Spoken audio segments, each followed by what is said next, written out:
Bom dia a todos. Com a proteção de Deus, declaro aberta a sessão de hoje. Cumprimento aos presentes e iniciamos nossa sessão jurisdicional com processo número 1, embargo infringindo nulidade 080 95 387, em que são partes Débora de Albuquerque Fernandes e Ministério Público do Estado. Relator, o Dr. Luiz Alberto, na verdade, o desembargador expedito, e em sua aposentadoria, ocupa a cadeira o Dr. Luiz Alberto, mas o processo está com vista... Não, desculpa, o processo tem sustentação oral do Dr. João Vieira Neto. Dr. João Vieira fará sua sustentação por videoconferência. Excelência, eu declarei meu impedimento, que funcionei nos autos de primeiro grau.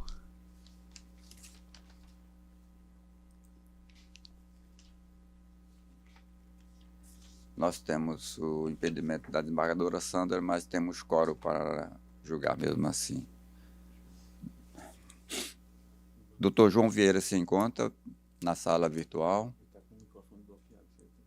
Me encontro, Excelência. Estou aqui de forma virtual a sustentar. Tá, tem 15 minutos. Pode iniciar, doutor. Excelentíssimo senhor doutor desembargador, presidente desse pleno do Tribunal de Justiça do Rio Grande do Norte, o saúdo em nome dos demais desembargadores e desembargadoras que aqui se fazem presentes, representantes do Ministério Público, servidores. Tentarei ser o mais breve possível, Excelência, até porque a resignação recursal ela se circunda sobre duas motivações. A divergência instalada em sede de apelação criminal deu-se a partir de uma apelação criminal em que ali se buscava diversos pedidos em tudo quanto devoluto a esse Tribunal de Justiça por sua Câmara Criminal, em que o desembargador Glauber ficou vencido sobre dois aspectos processuais. O primeiro seria uma questão preliminar, que foi ventilada em sede de razões de recurso, no sentido de identificar, aliás, de não identificar que existiria ali a devida inscrição da dívida ativa ou, por quanto isso, a certificação do trânsito julgado da esfera administrativa.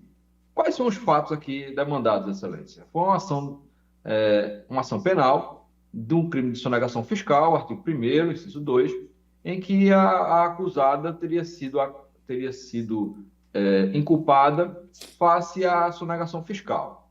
Após o trâmite processual, verificou-se que a certidão de dívida ativa não teria sido juntada ou, de fato, qualquer esclarecimento procedimental quanto à inscrição e o trânsito julgado. Pois bem, na preliminar, alegava-se ali um malferimento à súmula vinculante 24 do STF, e que tal tese foi abraçada pelo eminente desembargador Glauber, e que o relator, o eminente desembargador Saraiva, não a acolhia, dizendo que as instâncias eram independentes e que tal aspecto pré-processual de pouca relevância teria, até porque ali se estava a discutir a questão criminal e não procedimental tributária.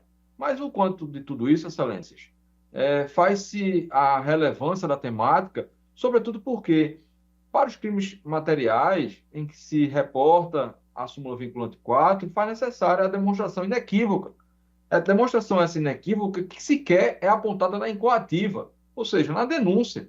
Tanto é que o desembargador Glauber, ao longo do voto, diz o seguinte, abro aspas, até a página 45, o apontamento de qualquer data referência à constituição do referido crédito, tampouco que o órgão acusatório sequer o indicou na denúncia, ID 22, 49, 49, 30, fecho aspas. Essa é a temática preliminar em que se espera que seja acolhida, no sentido de anular a sentença para que seja devolvido os autos ao primeiro grau, a fim de que haja a conversão daquele feito primário em diligência no sentido de identificar, até porque foi uma denúncia consequencial, não houve efetivamente uma investigação policial no sentido de identificar, de fato, os resquícios da materialidade da delitiva, ao ponto de afastar, talvez, à própria acusação. Em resumo, essa tese preliminar. Por quanto a uma tese secundária, Excelência, que seria a tese absolutória, o desembargador Glauber também ficou vencido, porque apontava ali o afastamento, o arrastamento do dolo específico por parte do crime penal tributário. Sabe-se que o dolo é a intenção, a vontade deliberada de praticar um delito. É bom se pontuar, Excelência, que ao longo durante a instrução, tanto a contadora quanto o auditor fiscal, eles chegaram a mencionar que à época houve uma transição do procedimento do SPED, em que a escrituração das notas elas incidiriam em erro. E por que não houve a retificação do SPED, desse novo procedimento que era instaurado? Porque se estivesse em auditoria, essa retificação ela era impedida pelo próprio sistema. E por conta disso, o contribuinte não conseguiu sequer retificar o ato. E o próprio auditor fiscal disse que ali poderia ter havido um erro material. A própria contadora diz que nunca se deixou de escriturar as notas e que poderia ali ter havido um erro quanto à migração do sistema da inscrição daquelas notas àquele procedimento novo. Nós estamos aí falando de fatos de mais de 13 anos atrás. Fato novo, procedimental, que ali o revê-se. Inclusive, Excelência, no voto do desembargador Glauber, é trazido um recurso especial de número 1.854.893 do ministro Rogério Schett, que ele aponta textualmente dizendo o seguinte, abro aspas, há uma diferença inquestionável entre aquele que não paga o tributo por circunstâncias alheias à sua vontade de pagar, dificuldades financeiras, equívocos no procedimento de preenchimento de guias e etc. E a quem dolosamente sonega o tributo com a utilização de expedientes espúrios e motivado por interesses pessoais. Nesse caso específico, Excelência, aquele recorrente foi absolvido. E aqui, a própria contadora trouxe elementos fáticos, o auditor também trouxe elementos fáticos, a apontar a possibilidade ali de um erro material que pudesse não trazer a culpa do dolo, mas a culpa inconsciente de um fato. Até porque a senhora Débora, aqui recorrente, ela não residia, nem nunca residiu no Rio Grande do Norte. Essa empresa é uma empresa filial daqui do Recife, uma distribuidora de produtos de limpeza, em que antes dela era gerida pelo marido. E o marido faleceu, ela deu continuidade e essa empresa fechou, dada a falta de habilidade administrativa que ela teria ali para demandar. Em que toda a escrituração contábil, financeira, era feita por parte do escritório terceirizado do Rio Grande do Norte. E que isso foi devidamente esclarecido durante a instrução criminal, em que há de se apontar uma responsabilidade objetiva, há de se apontar uma condenação consequencial exclusivamente pautada num procedimento administrativo que revelou-se erros materiais, erros de consecução quanto à escrituração de notas, erros quanto à migração de um procedimento novo, de um processamento novo, em que impediria ali até a própria retificação, se tivesse em auditoria fiscal, para demandar que houvesse ali, na verdade, uma possibilidade de uma imprudência ou de uma negligência por parte da sua contadoria. São esses apontamentos, Excelência, que trago aqui de forma breve para aclarar Vossa Excelência, tendo em vista que já encaminhei os memoriais e tive o cuidado de despachar com diversos embargadores desse órgão plenário, para demonstrar efetivamente que tanto a tese preliminar quanto a tese meritória, elas guardam relação de causa e consequência com aspectos técnicos e fáticos que podem ser e devem ser, e é o pedido para prevalência do voto divergente do desembargador Glauber por esse pleno, para que, na preliminar, seja anulada a sentença e seja devolvido os autos à origem para as diligências necessárias, porque há, de fato, a não demonstração desse crédito tributário e, por sua vez, a ausência de materialidade face à súmula 24, e no mérito, que a senhora Débora seja absolvida por falta de demonstração efetiva do dolo.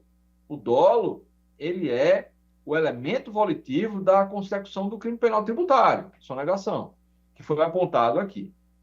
Então, com essas breves considerações, devolvo a palavra à Vossa Excelência, ao presidente, para que esse Tribunal Pleno se debruce sobre esses embargos infringentes e roga à defesa técnica que seja a divergência da apelação prevalente nesses embargos infringentes, tanto na preliminar quanto no mérito, pedindo o provimento dos embargos, Excelência. Agradeço desde já a atenção dispensada a essa advocacia. Obrigado, doutor. Com a palavra, a Procuradora de Justiça. Bom dia, presidente, senhoras e senhores, excelentíssimos senhoras e senhores desembargadores e desembargadoras. Muito brevemente, só para trazer um reforço fático com relação a esse caso, que todos os documentos que estão em discussão, no caso da defesa alegando que não há uma clareza com relação à data do ilícito ou pormenorizadamente a apresentação de documentos, é lembrar que houve um auto de infração, um procedimento administrativo tributário, que descreve de forma pormenorizada como se deram as práticas que constituíram e identificaram a concretização dessa ilicitude penal. Então, tudo isso encontra-se devidamente referenciado na denúncia, esses documentos, principalmente no ID 2593-4158, de folha 468, e, analisando o PAT, verifica-se que foi oportunizada a empresa, gerenciada pela recorrente, manifestar-se nesses autos, que ensejaram a autuação do fisco estadual, mas ela permaneceu silente. Então, tudo isso já foi apreciado via recursal pela alegação, também com desprovimento dos embargos apresentados e agora nos embargos infringentes, esse Ministério Público também reforça o pedido de desprovimento do recurso. Muito obrigada, Excelência. Apenas isso. Verificando aqui o painel de votação, temos ainda pendentes do voto do desembargador Amilcar.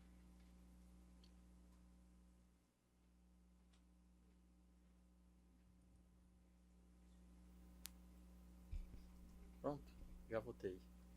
Tá. Bom, o voto do relator é pelo desprovimento dos embargos, com divergência dos votos do desembargador Amilcar, Mauri, Dilermando e Glauber Rego. Os demais concordam com o relator. O resultado é por 7-6, 7-4, recurso desprovido. Permanece a relatoria do acórdão. O número 2 são embargo de declaração na apelação 0000027659, município de Goianinha e município de Areis. Relator do desembargador Cláudio, mas ele declinou da presença. Desembargador Glauber, todos os votos estão... Eu vou aguardar, senhor presidente, prestigiar a presença do relator, que estará conosco na próxima sessão, não é isso?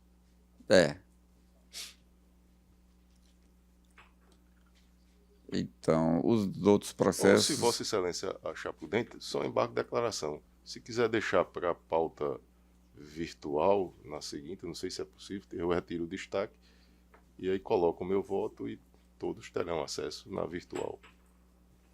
Não haverá sustentação oral, porque são embargo de declaração, eu acho que é possível fazer, né? Transferir para a sessão virtual do dia 12. Tá, mas aí ele seria julgado na virtual. Na virtual, não é isso? Na virtual do dia 12. Iniciando o dia 12, não é isso? Iniciando dia 12. Pronto, perfeito. Então tá. Eu já faço isso. Tá, coloco o meu voto lá. Perfeito. Os número 3 e 4 são aqueles conflitos de competência que estão com vista do desembargador Mauri, e nós temos a ausência do desembargador Ricardo, que se encontra de férias. Então ficarão para a próxima sessão com o retorno, a próxima sessão não, com o retorno do desembargador Ricardo. Com isso, nós concluímos nossa pauta. Senhor presidente, no número 3, eu tenho um voto divergente, mas vou entrar de férias segunda-feira e já dispenso a minha participação. Viu? Vossa Tá livre Excelência pra estará de jogar. férias. Vou. Ah, E o meu voto é divergente, mas está liberado, desembargador Maurinho. Ok, senador. Obrigado. ok. Estarei. Eu entro de férias dia 14. Dia 14. Dia acho. 14. É na quarta-feira. Na quarta-feira. Bom, então nós vamos ver quando Já será estava possível julgar. agendado, O processo ainda está com vista. Quando o desembargador Amaury puser em mesa, a gente avalia se é possível julgar em que data. Desembargador Amaury, presidente, também se acolher a sugestão, não tem conflito, não tem sugestão, né? Não tem sustentação. Então, se puder jogar na virtual também. Mas tem um debate aí, porque os dois processos... independente? Tem um debate. Ele tem- está em destaque para presencial por conta da divergência do debate entre os julgadores. Oportunamente, começar o conflito, oportunamente... quando for possível julgar, vamos dizer, oportunamente, quando for Com a possível julgar. presença dos respectivos Com relatores. a presença de relatores, isso mesmo. Passamos, então, à ordem administrativa. Fazendo aí o registro que há 2 desembargadores que não compareceram, o desembargador Cláudio e o desembargador Lermano, por questões de saúde. Nós não temos processo na ordem administrativa, mas eu quero noticiar um fato interessante para nós. A nossa Secretaria de TI desenvolveu uma ferramenta que será lançada amanhã, depois de uma reunião que teremos de apresentação desse sistema, em que é possível, pelo uso do celular, acessar e obter informações de vários serviços que o tribunal oferece ao cidadão em geral. E isso será lançado e depois dado publicidade. Depois do lançamento amanhã será publicizado e colocados postos de atendimento ao cidadão estrategicamente escolhidos para demonstrar como baixar o aplicativo no celular e como realizar os procedimentos de informação, de verificar, por exemplo, o precatório, que é um dos pontos que tem um volume de pessoas ansiosas por receberem seus precatórios, querem apenas saber qual é o número que está sendo pago e qual é o número do precatório dele, para ele gerar uma expectativa de quando irá receber. Isso gera uma quantidade de pessoas aqui só para obter essa informação. Agora, com essa ferramenta, será possível usar o aplicativo no celular e obter, por exemplo, essa informação e verificar. Meu número de precatório é da ordem tal. Pronto, eu já sei que é isso aqui e o que está sendo pago é o 100 e o meu é o 101. Então, vou receber mais ou menos nesse tempo. E isso evita vir aqui e facilitará a vida para as informações chegarem mais facilmente às pessoas. Registro eu vou dizer com orgulho de que essa ferramenta só, por enquanto, é inovadora e é criação do tribunal nosso, de nossa equipe de trabalho. Serão 8 funcionalidades disponíveis no celular para o cidadão, para o advogado, até mesmo para o servidor que tiver necessidade de usar a informação de casa, de onde estiver, será possível pelo celular. É intuitivo, é fácil de usar. Quem souber usar o celular, com certeza também terá a condição de aprender a usar essa ferramenta. Amanhã o secretário de TI fará a apresentação. Quem quiser comparecer, está marcado lá na sala da presidência. Eu achei pequeno, porque pode ser que tenha mais interessados a ver isso aí. E aí eu vou só avaliar se será lá ou se a gente faz em outro ambiente maior, dependendo do interesse de participar. Isso aí eu acho que para nós não fará muita diferença não, porque a gente tem acesso e está todo dia em gabinete, mas para as pessoas, para quem está na expectativa, quem está querendo saber o processo dele, quando foi pautado, quando será julgado, em que fase está. Então, essas consultas que podem ser feitas pela internet passarão a ser feitas também pelo celular. Às vezes, as pessoas têm dificuldade de falar com o advogado, seu próprio advogado, e obter uma informação atualizada de seu processo. Só ir ao escritório de advocacia já é difícil para algumas pessoas. Agora, elas poderão fazer isso de seu telefone, sem ficar a depender do advogado ou de um intermediário para conseguir isso. Um dos pontos que terá algumas pessoas orientando e baixando o aplicativo na antiga sede do tribunal, pela localização, perto das paradas de ônibus, perto de acesso das pessoas que estão circulando ali naquele bairro, cidade. Então, lá nós vamos colocar um cartaz, uma faixa, indicando que pode ir lá, que tem uma pessoa para orientar a baixar o aplicativo e a usá-lo. E, na medida que for difundido, o setor de comunicação também fará a divulgação no site, para que o maior número de pessoas passe a usar esse aplicativo, que é muito fácil. Isso aí nós avaliaremos o resultado na prática com o tempo. Passar a usar, a gente terá a resposta disso aí. Isso é um assunto que pode não ter relevância, mas pode representar algo bom. O outro assunto é também funcionamento interno. Nós já conversamos, eu e a desembargadora Sandra, com relação aos plantões, que nós avaliamos alguns desnecessários.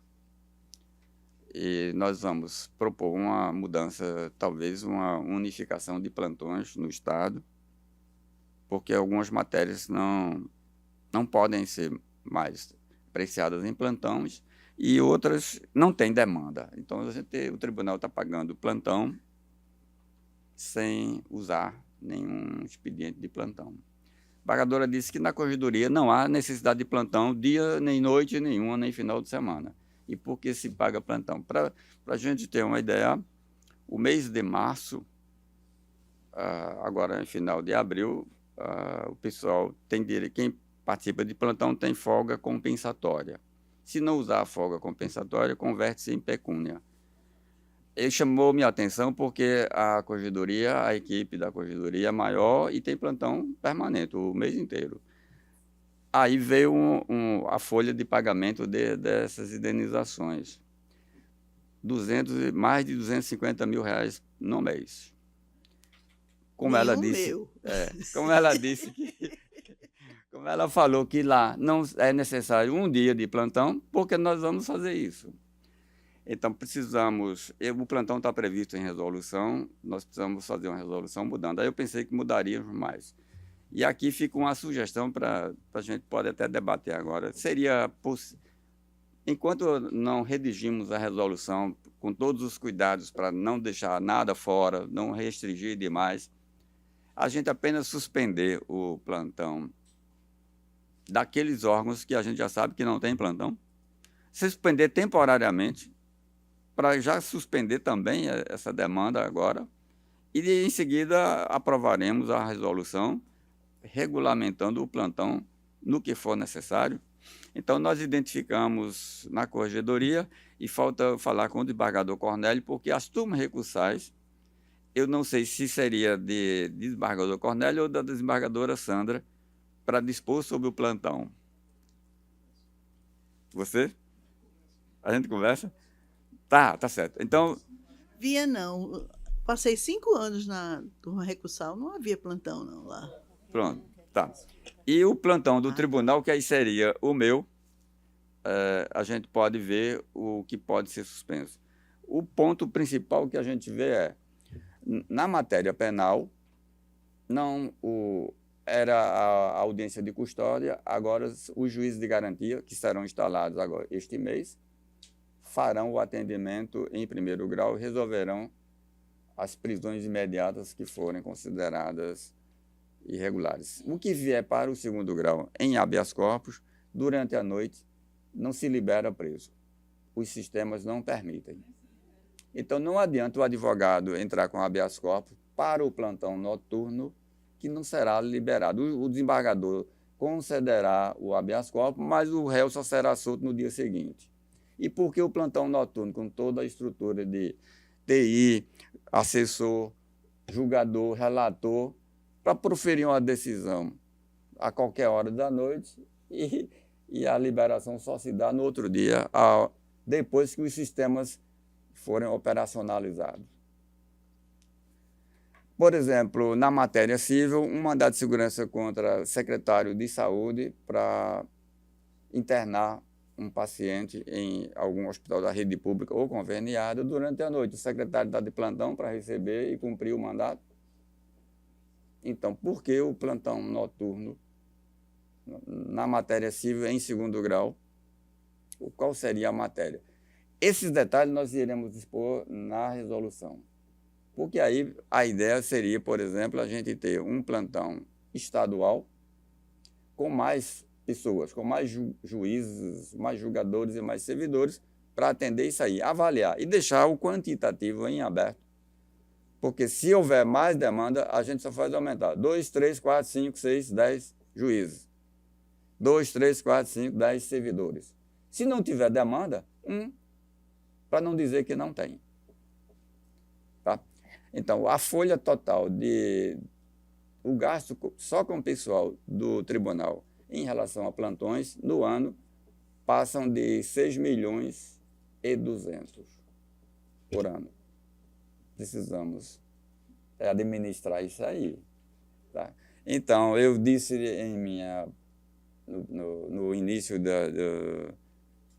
nossas atividades hoje, depois da posse este ano, que o desembargador Amilcar teve uma avaliação do biênio dele mais elogiável e que, para mim, seria o grande desafio chegar à mesma avaliação, obter uma avaliação parecida com a dele. Me imaginar em superá-lo não seria possível. Aí agora eu identifiquei que em 100 dias eu superei ele, porque dizia também que ele era amarrado, não botava a mão no bolso para gastar nada. Eu ganhei dele, já ganhei. Em 100 dias eu já consegui superar nesse quesito, viu, desembargador Amilcar? Fique tranquilo que eu já superei Vossa Excelência. Num quesito, nos demais não tem chance, mas nisso aí sim. Bom, então isso aqui é para a gente mostrar que há uma preocupação da presidência com relação a organizar os serviços e avaliar, porque eu não quero dizer que os gestores anteriores não o fizeram. É porque a dinâmica dos setores vai mudando. Por exemplo, quando se criou o plantão, era somente matéria penal, depois foi para matéria civil, e depois foi para tudo, aí estendeu para tudo. Agora estamos avaliando.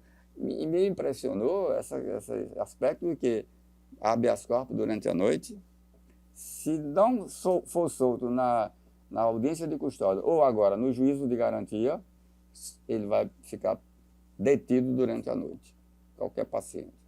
Ele tem que consultar os sistemas integrados e à noite não é possível fazer isso.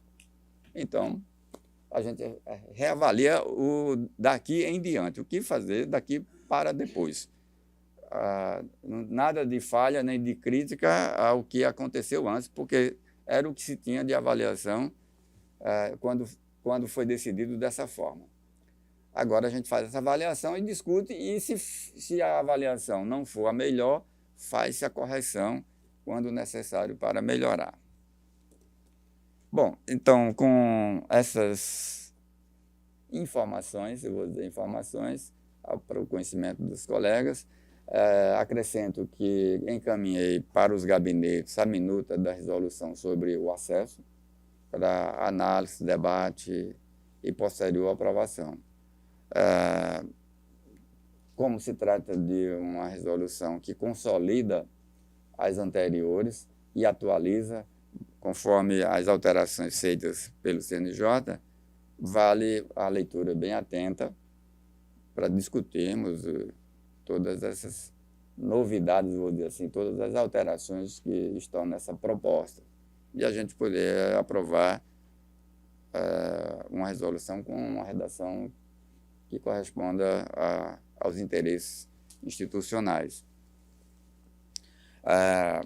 O regimento interno, nós pensamos em trazê-lo posteriormente a debate, mas ainda estou fazendo uma revisão, ver se eu deveria passar pelo desembargador João, que é do regimento, mas primeiro eu quis dar uma olhada do desembargador Rebouças, para ver se do que foi planejado, pensado ano passado, já tem novidades para a gente atualizar. E depois, talvez antes de distribuir com os colegas, eu apresente essas pequenas alterações, porque Vossa Excelência aqui fará a apresentação da proposta regimental, que é Vossa Excelência é o presidente da comissão de regimento.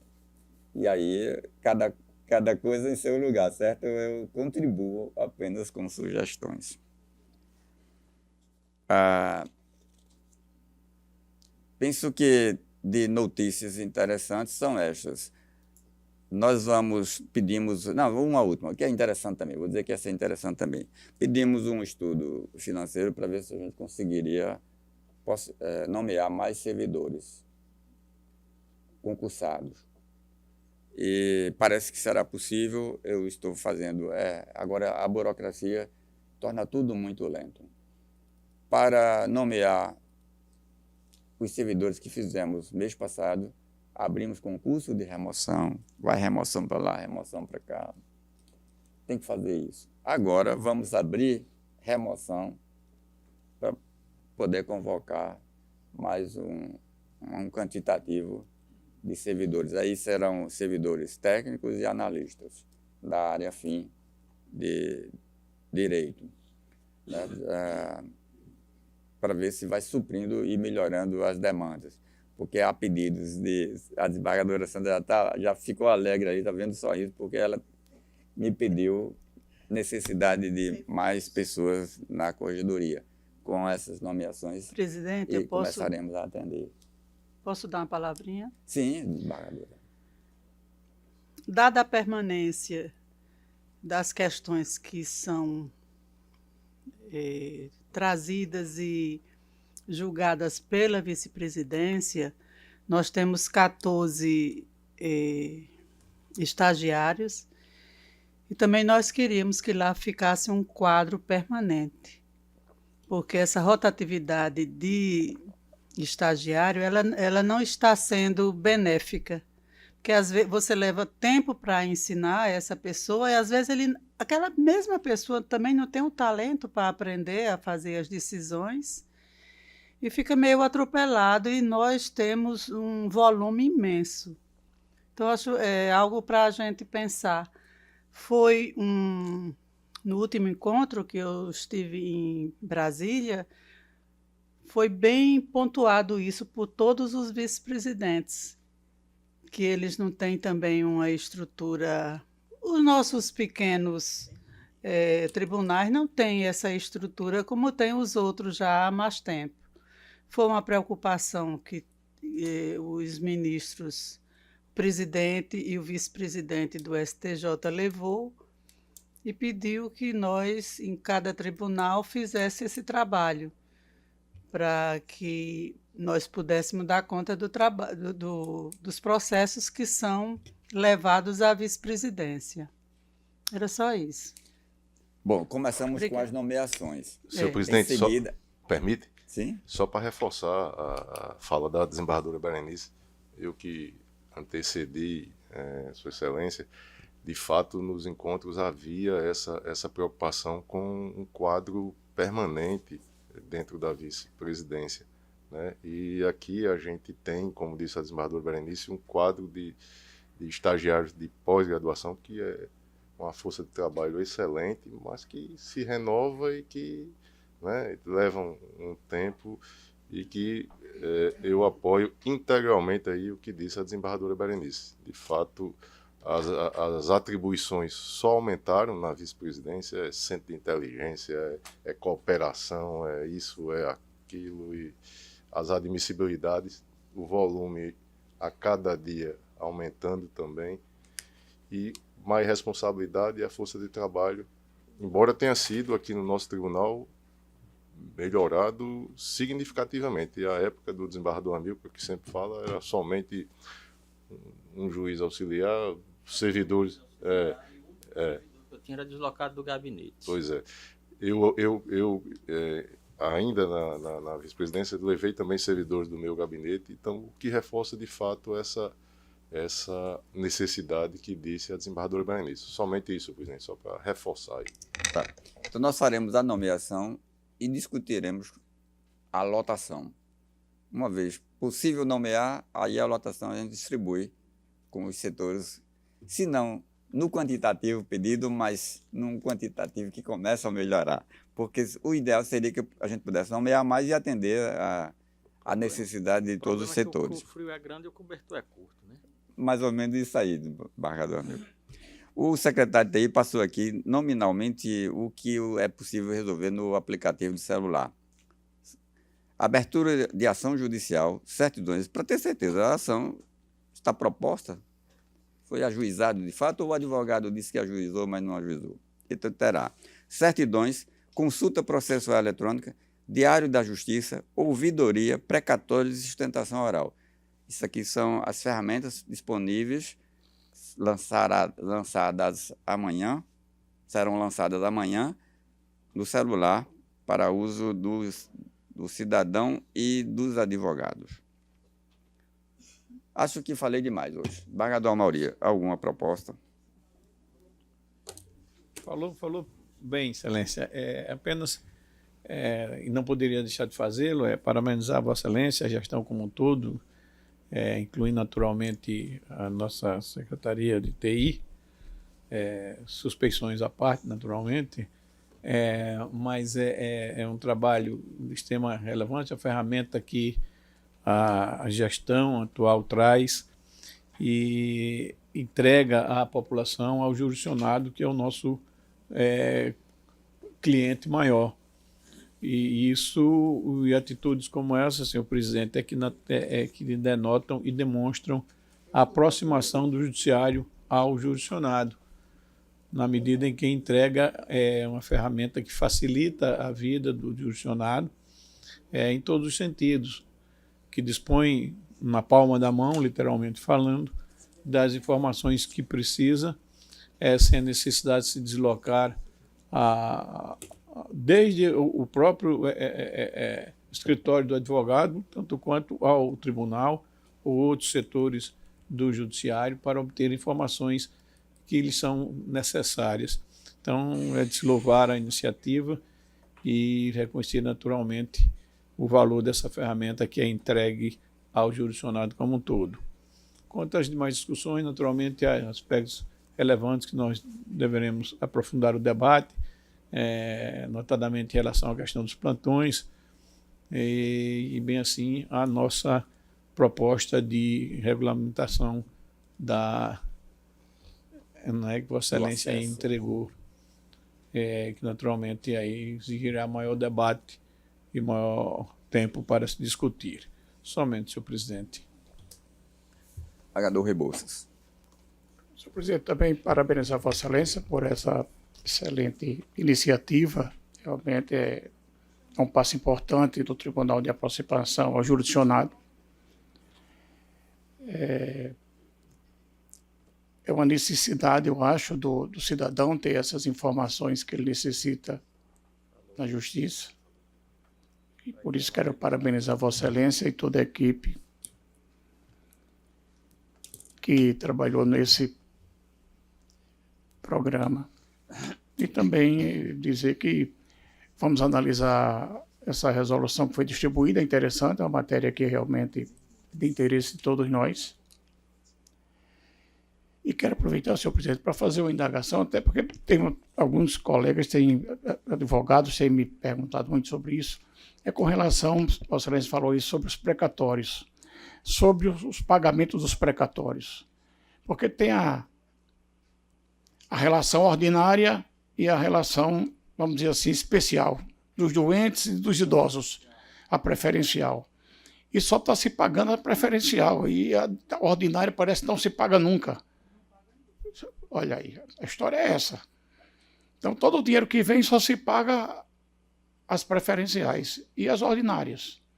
O pessoal tem perguntado muito isso. Estou aqui colocando para Vossa Excelência porque é uma coisa, é um anseio da advocacia. Desembargador João, a resposta interessa a nós e a quem tem precatório, advogados e partes. Nós tivemos uma situação que está em debate e parece que será judicializada. A meu ver, seguirá para a judicialização. O Estado pediu o regime especial de precatório faz algum tempo e fez o programa de pagamento dos precatórios para até 2029, de 2014 até 2029.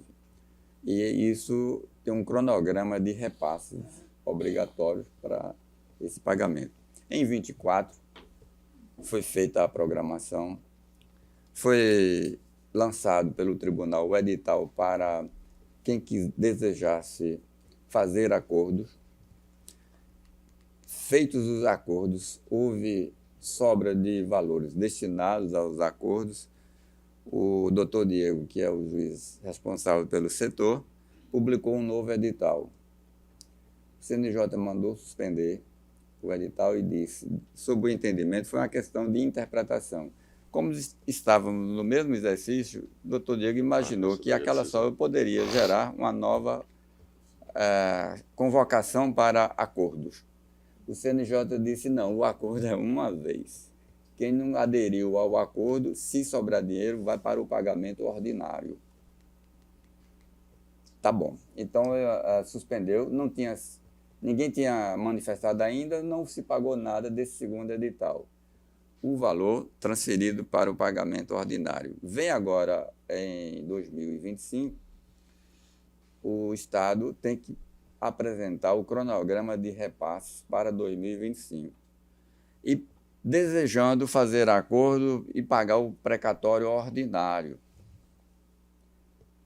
E aí marcou reunião com a presidência, eu estive presente, o doutor Diego, e mas o entendimento do Estado não é possível, porque sem pagar 24, não se paga um de 25, nem preferencial, nem ordinário.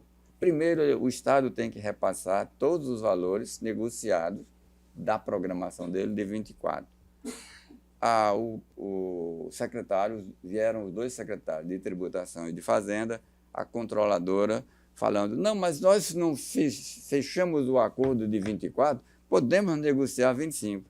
Não pode, senão você está quebrando o ordem, porque você está pagando efetivamente 25 sem ter pago 24. Você negociou, você prometeu pagar em parcelas. E aí tem uma discussão que é, no acordo, a receita líquida, a receita um percentual. O parcelamento desse valor é correspondente a 4% do orçamento da receita líquida realizável. E da receita corrente líquida. O Estado diz, o Estado não tem condição, o secretário diz, o Estado não tem condição de passar 4%. Vamos pedir para reduzir para 1% o repasse. Com 1% não paga esse cronograma de pagamento e quando chegar a 29 terá um valor substancial que também, se não consegue pagar 4%, não conseguirá pagar isso no final. E aí foi interessante a reunião porque o secretário disse, eu vou pedir. E sei que o doutor Diego irá indeferir essa redução para 1%. E se ele indeferir, eu vou judicializar. Porque se eu obtiver uma medida suspendendo, aí o Estado tem condição de pagar o 1%. Repassar o valor e, digamos, seguir um cronograma como negociado, mas não para quitar a dívida. Eu não pude manifestar se ele conseguirá isso judicialmente, porque não serei eu a defender isso. Há uma discussão aí se esse pedido para mudar esse percentual seria de competência da Justiça Estadual, nossa aqui, ou em Brasília, no Supremo ou no STJ, porque se for um acordo firmado pelo Estado, está com base em normas, seria possível. Se houver... ele já pediu ao doutor Diego para mudar isso aí. Aí, ontem, o doutor Diego me comunicou que chegou o pedido. Eu disse, mas os próprios secretários já disseram qual seria a sua decisão. Acho que não está tão difícil para você. Tá, mas então, falando de realidade, é por isso que não os precatórios ordinários engancharam aí, que poderiam, pelo menos, os de dentro daquele acordo firmado do cronograma de 24, estarem pagos. Não estão.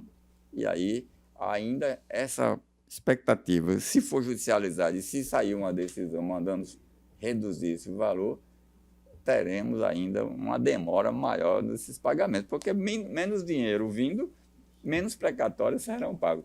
E com relação aos preferenciais e aos ordinários, tem a regrinha, tantos por cento é para X% do valor repassado, permite ir para o preferencial, e o outro é para o ordinário. Então, temos regras específicas nisso aí. Não é escolhas... Não. Primeiro pagar todos os preferenciais para depois pagar os ordinários, não. É controlado o desembargador Rebouças. Agradecer a Vossa Excelência e também aproveitar para parabenizá-lo por essa manifestação de nomeação dos efetivos. É muito bom para o Tribunal de Justiça. Parabéns.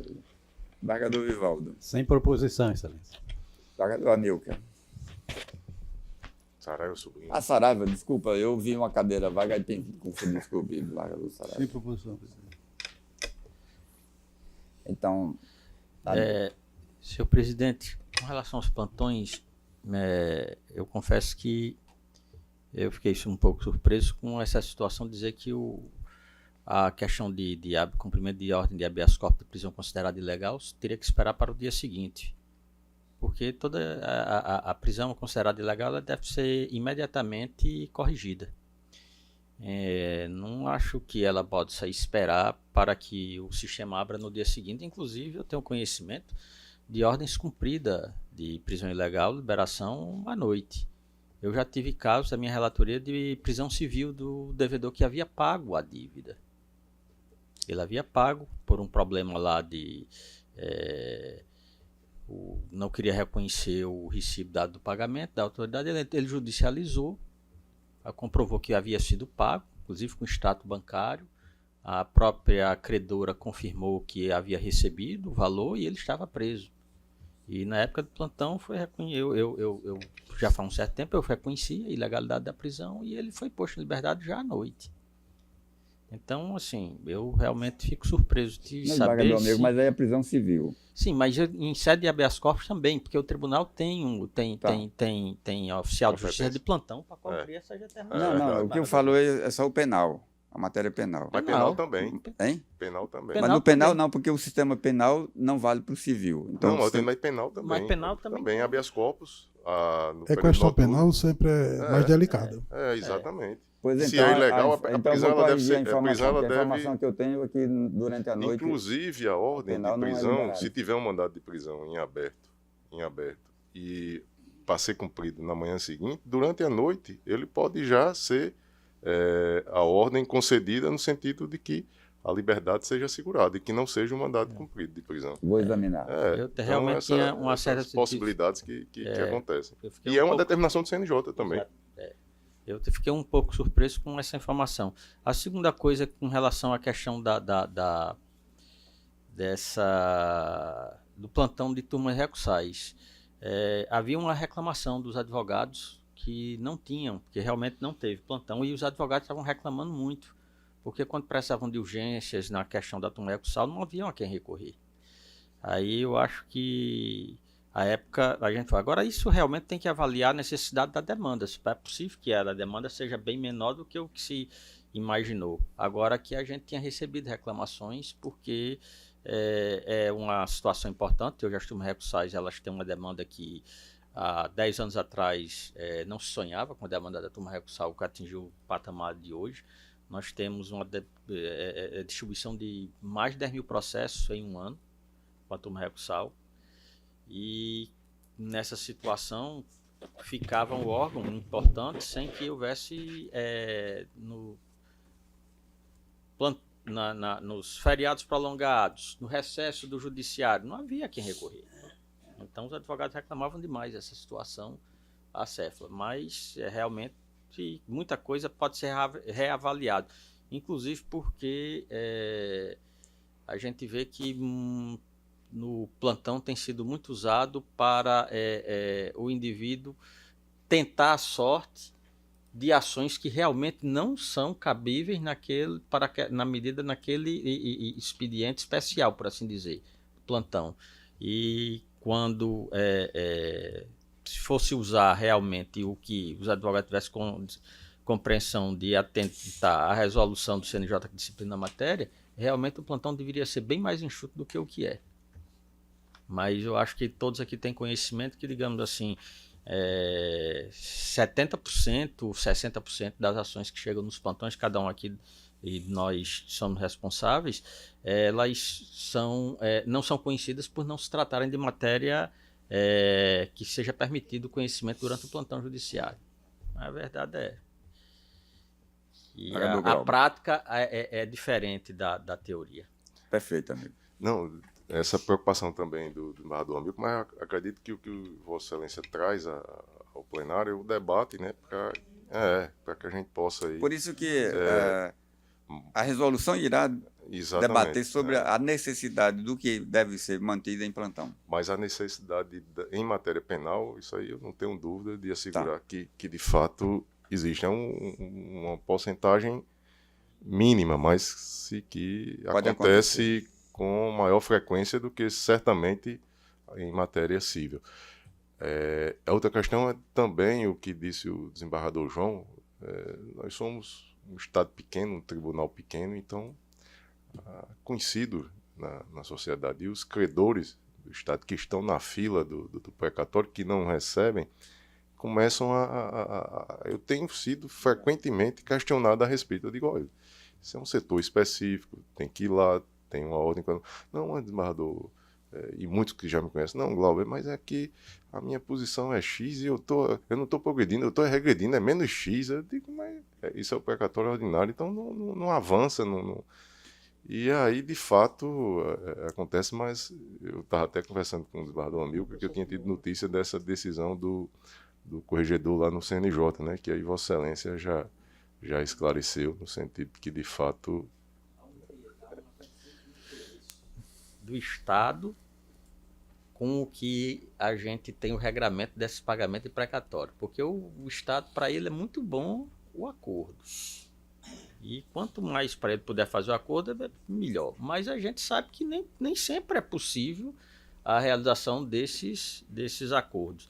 E a gente tenha conhecimento de que esse problema de precatório, na Justiça Estadual, principalmente, a Justiça Federal a gente sabe que é mais enxuto, é um problema a nível nacional.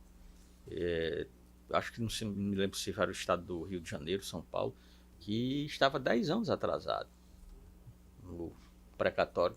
E a gente tinha um atraso, um layout aqui no estado que não é bom, mas, digamos assim, eu acho que era um delay de uns 4 anos. Mas tem estado aí que tem mais de 12 anos de atraso nessa situação. E quanto mais represado, quanto mais atrasado, mais forçado você fica a fazer o acordo. É uma coação indireta, né? Transforma-se naquele ciclo vicioso. Exatamente. E daí é que eu fiquei muito feliz com essa notícia que Vossa Excelência deu agora, de que o aplicativo vai permitir que o próprio cidadão possa consultar a fila, porque realmente é uma das maiores demandas de informação hoje do Tribunal de Justiça, a respeito exatamente da fila que você está no precatório. E se brincar, talvez seja o maior afluxo de pessoas hoje no Tribunal de Justiça. É para colher informações. Nós temos mais de 60 mil processos de precatórios. Hoje aqui no Tribunal de Justiça eu acho que o maior fluxo de pessoas é para saber informações com relação ao setor de precatório. Então, fazendo aqui um histórico, voltando a esse tema. Em 2018, a dívida do Estado com precatórios, incluindo as do TRT, era de 400 milhões. Arredondando, passava de 400 milhões. Hoje, são 5 bilhões. Então, negociar 400 milhões, se tivessem cumprido o cronograma mesmo, não teria crescido tanto. Cresceu em função dos julgamentos novos, os novos precatórios, e em função do não pagamento dos anteriores. Então, nós tivemos 2 elementos que determinaram essa elevação de mais de 12 vezes.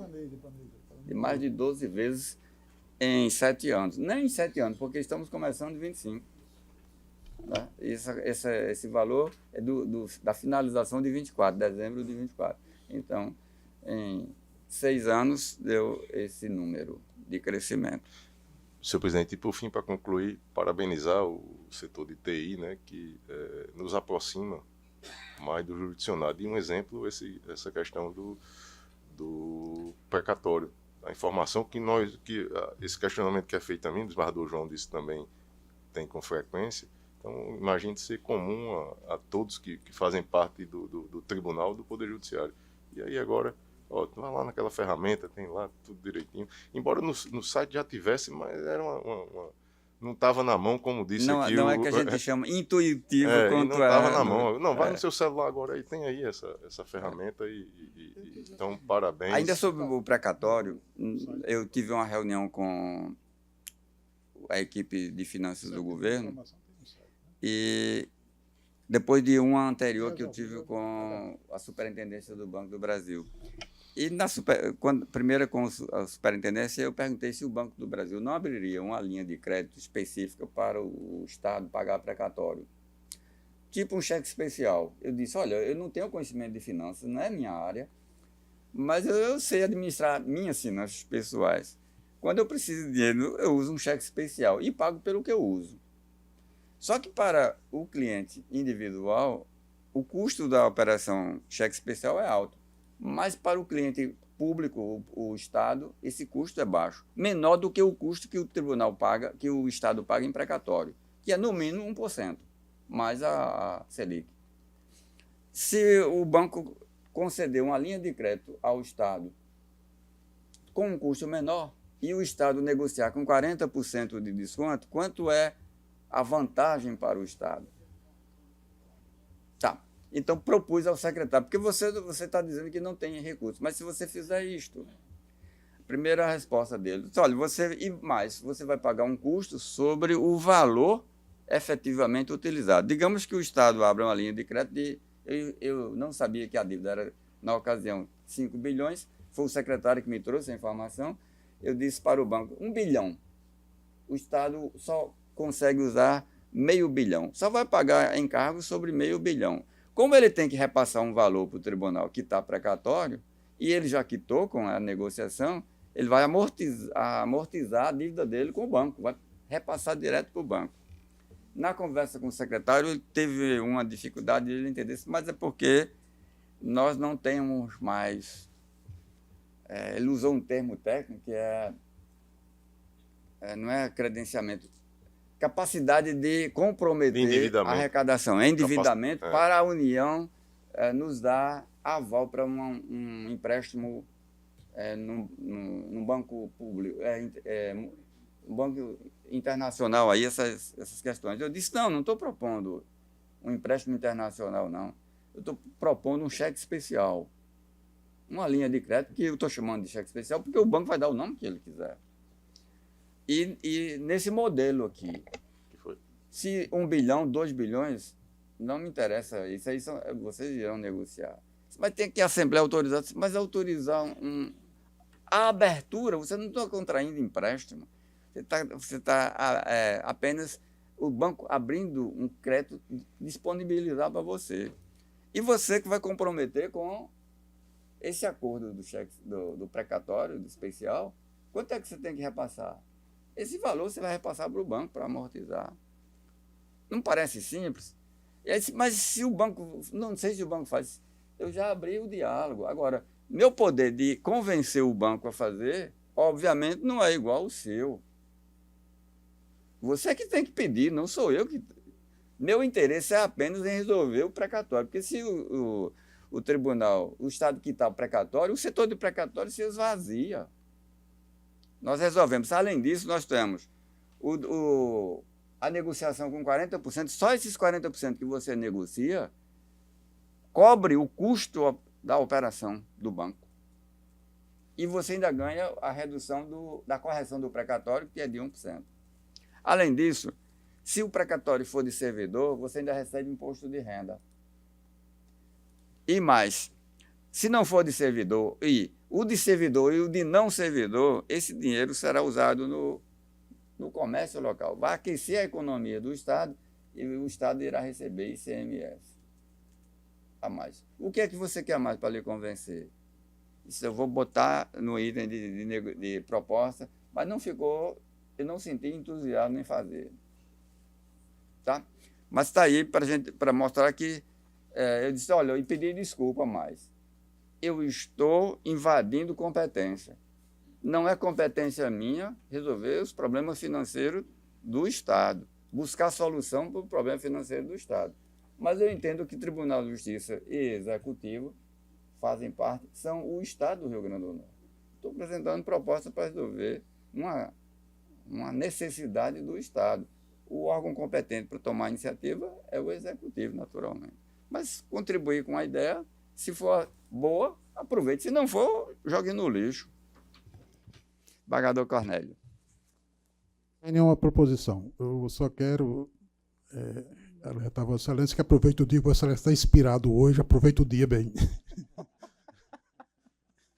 Porque a sessão tinha pouco processo, a gente ocupou o espaço. Embargadora Luz. Primeiro, parabenizando, né, o aplicativo novo, que vai possibilitar tantas melhorias e um acesso maior ao jurisdicionado, né, aproximando o tribunal, o poder judiciário do cidadão.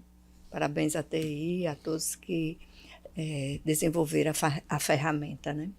E também só gostaria de ressaltar que estamos na Semana Nacional do Combate e do Enfrentamento ao Assédio e à Discriminação. E dentre as iniciativas que devem ser tomadas por todos os tribunais, seguindo normas do CNJ, vou aqui destacar, no nosso tribunal temos o mutirão processual e o curso de capacitação em prevenção e enfrentamento ao assédio e à discriminação no ambiente do trabalho, voltado especialmente para servidores e servidoras que exercem funções de liderança. A formação ocorrerá entre os dias 8 a 23 de maio na SMARNE e será fundamental para o fortalecimento de uma cultura institucional assim, de superação sobre a temática do assédio e para desenvolver o respeito maior ainda entre os servidores na escuta e na proteção de todos. E nós recebemos apoio de Vossa Excelência, da Corregedoria, para a realização do mutirão e também para a realização desse curso, entre outras atuações. Vamos ter uma palestra na sexta-feira com a doutora Mariana Siqueira, que é especialista no assunto, e também temos outras divulgações pelo setor, pelas SECONs, né, que estão sendo feitas ao longo da semana. Só ressaltando que, infelizmente, a formação não atingiu o número de participantes para a capacitação que é exigido pelo CNJ, porque aqui no nosso estado, fazendo o cálculo, seriam 120 servidores com chefia. E fica muito difícil para atrair esse público, né, esse pessoal para essa formação, que é tão necessária e tão importante, porque são 40 horas também que o CNJ impõe. Então, mas mesmo assim estamos persistindo e desenvolvendo e praticando as ações necessárias. E só como uma sugestão, além do assunto da semana, né, do enfrentamento e da prevenção ao assédio, eu gostaria de fazer uma sugestão com relação aos estagiários, para que as normativas fossem revistas, a resolução fosse analisada, assim, a possibilidade, a exemplo de outras instituições em que o estágio dura mais, tem um prazo maior, como no Ministério Público, são de 3 anos, e é possibilitado ao estagiário também participar de nova seleção. Aquele residente que já esteve nos 3 anos pode participar de um outro e ter a oportunidade de ficar mais 3 anos. Então, seria bem mais atraente para os formados em direito, né, na área ou em outras áreas que, porventura, possam fazer parte desse quadro de estágios aqui. E ganham mais lá. Mais alguma coisa, desembargadora? Não? Desembargadora Berenice. Nenhuma propositura. Desembargadora Sandra. Sem proposição, Excelência. Desembargador Luiz. Sem proposição, Excelência. Uma notícia acabou de chegar aqui, sobre precatórios. Em 2024, a divisão de precatórios atendeu uma média de 164 mil ligações. Diga aí, se resolvemos com o celular, se foram atendidas 164 mil ligações, significa que um servidor trabalhou bastante para fazer esse atendimento. Um ou vários servidores foram necessários para isso. Se a gente conseguir reduzir isso aqui em 20% ou 30%, em 2024, o setor de precatório pagou 380 milhões de reais. E até abril de 25, já foram pagos 165 milhões. Se tivesse mais dinheiro, mais teria sido pago. Magalto Cornélio, atendendo o seu registro, não tenho mais assuntos. Agradeço a todos. Peço desculpa pela extensão. Um bom dia para todos.